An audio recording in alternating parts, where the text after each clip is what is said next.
Дэлхийн хамгийн хөгшин цовруул урчин Альберт Бишн тогттой томоотой Америк гэр бүлд 1870 онд төрж өссөн байна.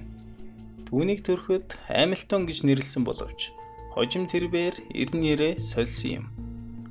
Хамилтоны гэрийнхэнд маш том нэг асуудал байсан бөгөөд тэр нь гэр бүлээрээ бараг бүгдээрээ сэтгцийн ямар нэгэн эмгэгтэй байсан бөгөөд мэдээж энэ байдал нь Хамилтоны цаашдын ирээдүйн амьдралд нөлөөлсөн дамжиггүй.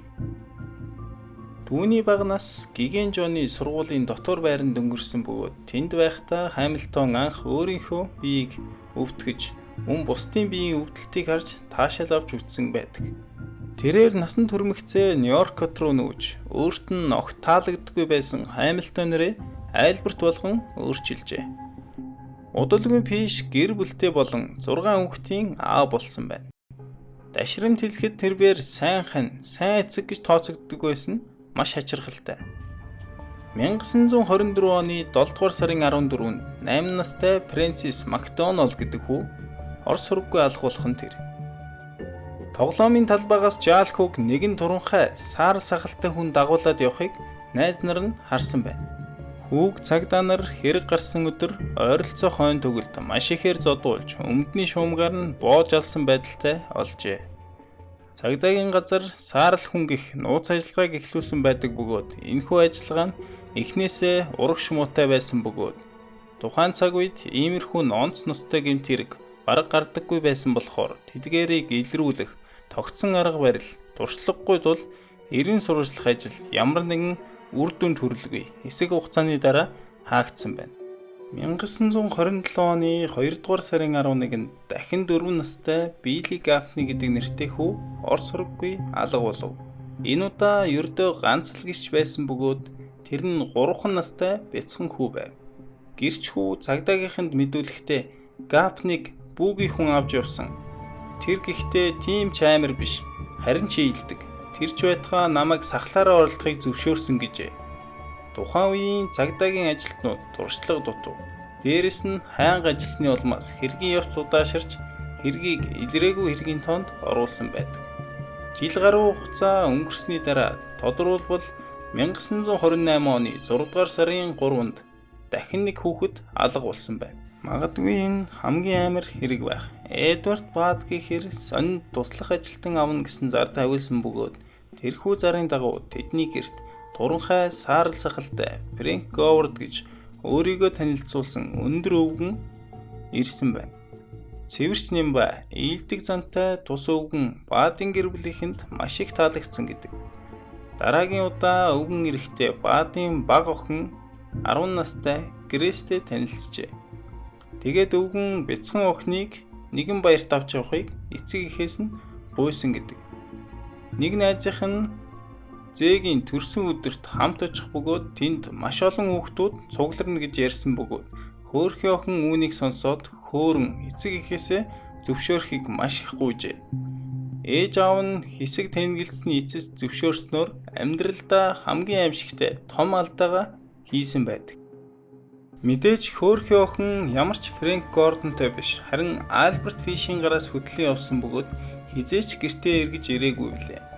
Охин энэ өдөр гэртээ эргэж ирээгүй тул эцэг эхийн шууд цагдаагийн газар алга болсон охиныхоо талаар мэдэгдэж цагдаагийн ажилтнууд тэр дороо эрэлт гарсан боловч охиныг олоогүй бөгөөд ямар ч Фрэнк Гордон гэгч хүн байхгүй тогтоосон байдаг. Эрен сурвалжлах ажил шуурхай эхэлсэн шигэ хэдхэн сарын дараа дууссан байна. Тэд охиныг алуулсан гэх үндслэл олоогүй тул хэргийг тэгсгээд хаасан юм. Хэрв Фиш өөрийгөө барьж өгөөгүй бол дээр хэрэгүүд хизээч илэрхгүй байж болох байлаа. Грэс охин хулгайлагдсанаас хойш бараг 10 жилийн дараа охины эцэг эхэд үл мэдэгдэх хүнээс нэгэн загтал иржээ. Тэрхүү загталд үндэт хатагтай Баад миний найз усан цэрэг бөгөөд тэр хэлэхдээ хятад орн тэр чигтээ үнсгэлэнд байна. Үнсгэлэнгийн үхлээс том хүүхдүүдээ аврахын тулд хүмүүс 10-аас доош насны хүүхдүүдээ зардаг гэж тэр хэлсэн. Альч дэлгүүрт орсон таныг эсвэл эрэгтэй эсвэл эмэгтэй хүүхдийн гол махыг худалдаж авч болохоор үрсэн байдаг.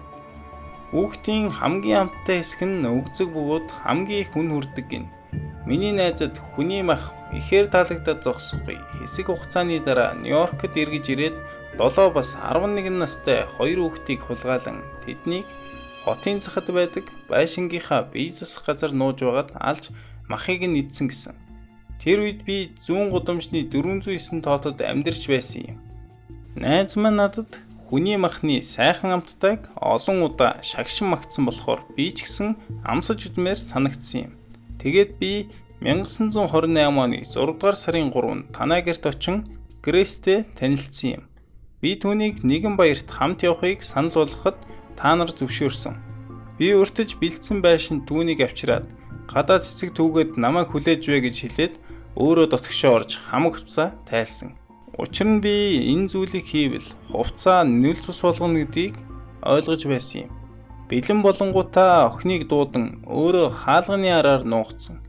Тэр байшинд орж ирээд жармаа шалдан намайг харангуудаа орилоод зүхтах гэж оролцсон ч би түүнийг барьж авахд тэр намайг хазан хөлөөрөө өшгчэн эсэргүүцэл үзүүлсэн тул би түүнийг багалзуурдаж хоолойг нь шахаж алсан юм.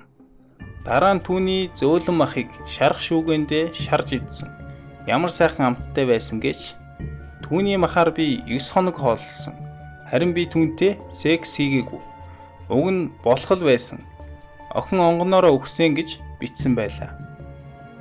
Охины эцэгийг хүн цочрол орсон ч зарим газар хүний нэр ус үйл явдал зөрөөтэй байсан тул захианд бичсэн үйл явдалд бүрэн итгээгүй байж.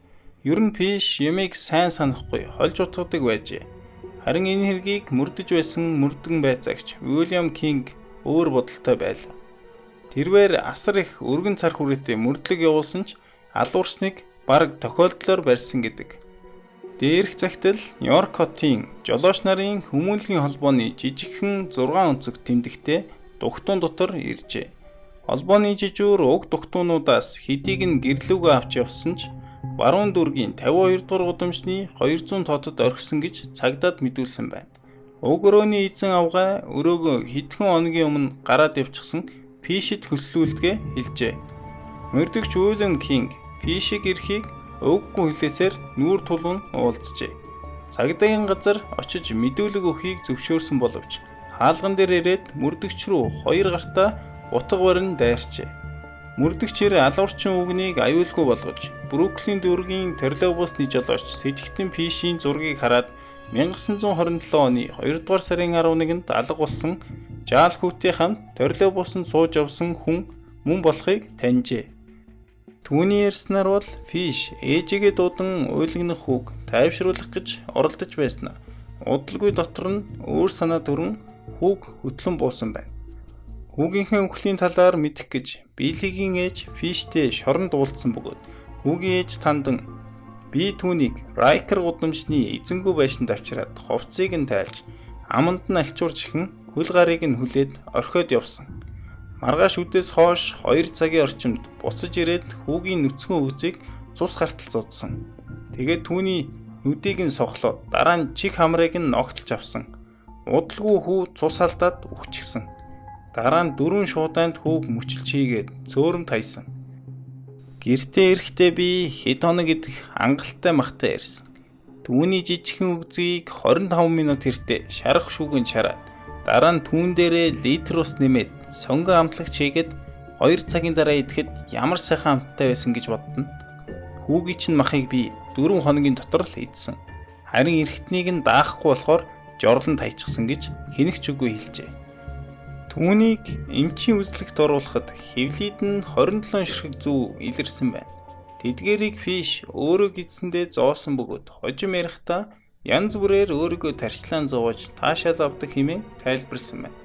Гисэн хэдий ч Альберт Фишийн ухаан санааны хувьд эрүүл хэмээн үзэж хэрэг хүлээх чадвартай гэсэн дүгнэлт гарснаар цахилгаан санал дээр суулган цаазаар авах ял оноосон юм. Фишийн хувьд өөрийнхөө ялыг сонсоод цахилгаан зохиулж өгөх ямар байдаг бол их сонирн байна шүү гэж хэлсэн байдаг. Ингээд 1936 оны 1-р сарын 16-нд дэлхийн гэмт хэргийн түүхэнд хамгийн өгшин цуврал алуурчны цаазын ялыг гүйцэтгсэн юм.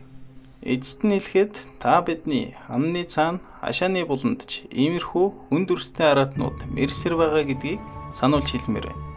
үр хүүхдүүддээ тавих анхаарал халамжаа огтхон сулруулж болохгүй гэдгийг манай сувгийн зүгээс үргэлж сануулж хэлдэг билээ. Энэхүү бичлэг танд таалагдсан бол лайк болон subscribe дарж биднийг дэмжээрэй.